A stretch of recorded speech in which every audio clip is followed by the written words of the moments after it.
Por que nossos irmãos protestantes insistem tanto em dizer que após o imperador Constantino, a igreja primitiva se corrompeu, tornando-se apóstata, sendo introduzida nela várias heresias, sendo que a igreja primitiva foi restaurada somente após a reforma protestante? Júnior César faz a pergunta. Veja, o que é que acontece com o protestantismo? Eu peço desculpas da minha falta de temperança na resposta passada, porque sabe que o sangue ferve, né? Mas o que é que, assim, respondendo de uma forma um pouco mais pacata, a dificuldade dos protestantes é a seguinte: é que eles nasceram numa época de crescente racionalismo, não é? Eles nasceram no século XVI, portanto, eles estão já numa nova visão de mundo, onde eles querem ter certezas das coisas. As coisas têm que ser meio que cartesianas, ideias claras e distintas.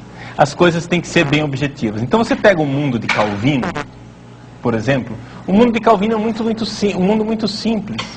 Se você pega uma catedral medieval, a catedral católica, não é? Ela é cheia de altares laterais, na penumbra, anjos, santos, velas, incenso, etc. Ele é um mundo muito complexo, é um mundo que não entra na nossa mente. Por quê? Porque para nós católicos, nós sabemos, Deus não cabe na nossa cabeça.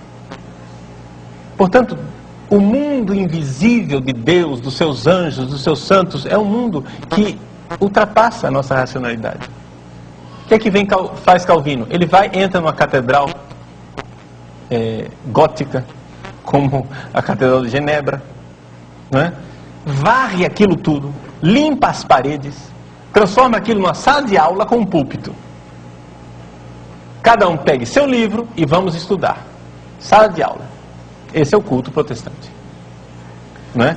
Tudo baseado na Bíblia. Está na Bíblia, existe. Não está na Bíblia, não existe. Lutero concordava com isso. Lutero, ele começou a coisa, entende? Mas Calvino radicalizou.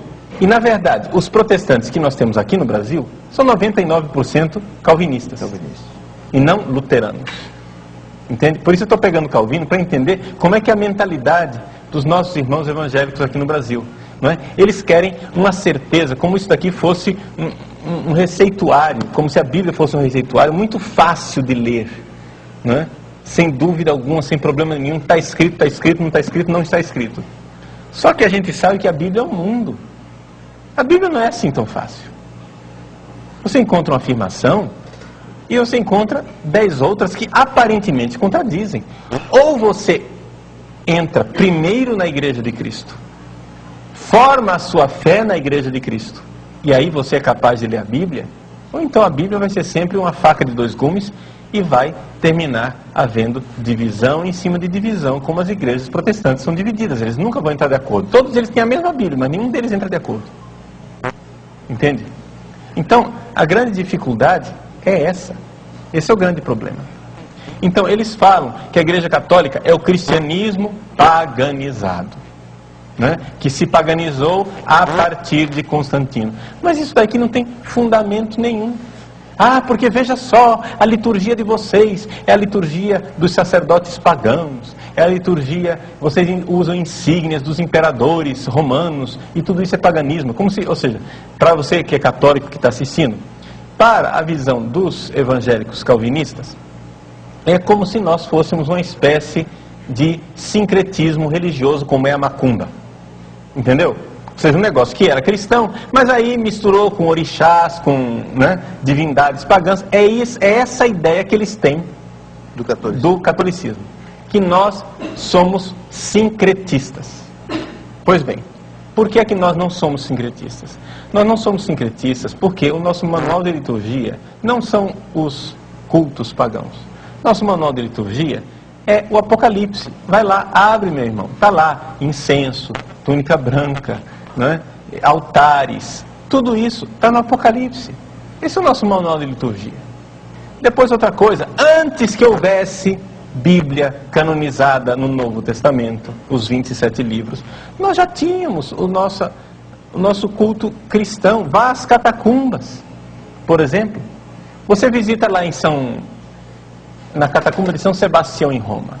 Você vai nas catacumbas de São Sebastião, está lá.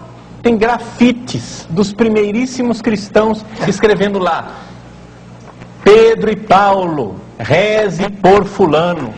Quer dizer, a intercessão dos santos lá nas catacumbas. A igreja nasceu católica, minha gente. A missa celebrada em cima do túmulo dos mártires. A missa celebrada em cima da memória, que eles chamam memória dos mártires, né? O túmulo dos mártires, né? E tudo isso não nasceu do nada, né? Tudo isso foi uma lenta e gradual gestação orgânica da Igreja de Cristo, que foi aos poucos elaborando a sua liturgia e fazendo as coisas a partir daquilo que são os símbolos, sim, humanos, mas que estão na Bíblia.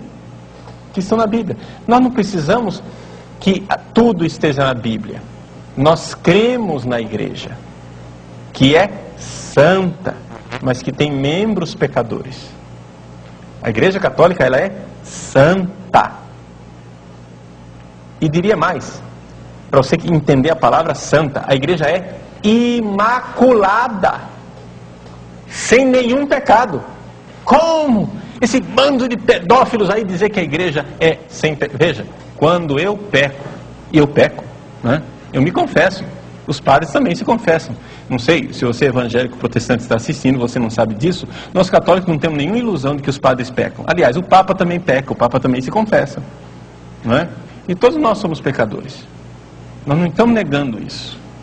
Só que acontece o seguinte: quando eu peco, o que em mim peca não está em comunhão com a igreja. O negócio que nós cremos, nós católicos cremos, é que a fronteira da igreja passa dentro de nós. A fronteira da igreja não é que eu estou dentro da igreja e você aí está fora. Não! A fronteira da igreja passa dentro de mim. Existe ainda dentro de mim muita coisa que ainda não é igreja. Existe ainda dentro de mim muita coisa que não está convertida. Mas existe dentro de mim o meu coração e muita coisa dentro de mim que já é membro do corpo imaculado de nosso Senhor Jesus Cristo. É o joio e o trigo. Exato, o joio e o trigo que estão dentro de nós. De cada um de nós.